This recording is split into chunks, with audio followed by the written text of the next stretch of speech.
Praise the lord. నేటి దిన వాగ్దానము. గాఢాంధకారపు లోయలో నేను సంచరించినను ఏ అపాయమునకు భయపడను. నీవు నాకు తోడయుందువు, నీ దుడ్డు కర్రయు నీ దండమును నన్ను ఆదరించును. కీర్తనల గ్రంథము 23:4. మన జీవితమంతా ఎగుడు దిగుడులే. ఎన్నోసార్లు నిరాశ, నిస్పృహలలో దుఃఖంతో మునిగి ఒంటరితనాన్ని అనుభవిస్తాం. ఎన్నోసార్లు మనమెంతో నమ్మకముంచే మన ప్రాణ స్నేహితులు సైతం మనల్ని విడిచి వెళ్ళిపోతారు.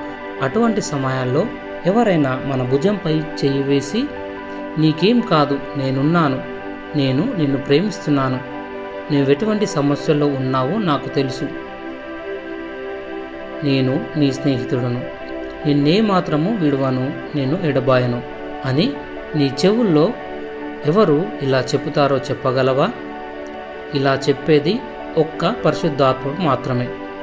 అనేక సందర్భాల్లో ఇటువంటి అనుభవాన్ని నేను పొందాను. పరిశుద్ధాత్ముడు అదృశ్యుడై స్నేహితుడును, సహవాసి, నడిపించేవాడు, సహాయకుడు, ఆదరణకర్త. మన శ్రమలన్నిటిలో దేవుడు ఆదరిస్తాడని మనం చదువుకుంటాం. శ్రమలలో ఉన్నవారిని మనం కూడా ఆదరిద్దాం. ఇంకో మాట చెప్పాలంటే, మనల్ని ఆదరించేందుకు దేవుడు ఆదరణకర్తను పంపాడు. దానికి ప్రతిగా మనం వేదన బాధల్లో ఉన్న వారిని ఆదరించాలి. అదే యేసుప్రభు చేసింది. ప్రార్థన. యేసుప్రభువా, మమ్ములను అనాథులుగా విడవక మా కన్నీరు తుడిచి ఆదరించుటకు నీవు పంపిన పరిశుద్ధాత్మకై వందనములు. గుండె చెదరి ఏమాత్రం నిరీక్షణ లేక ఉన్న వారిని నేను ఆదరించినట్లు సహాయం చేయము.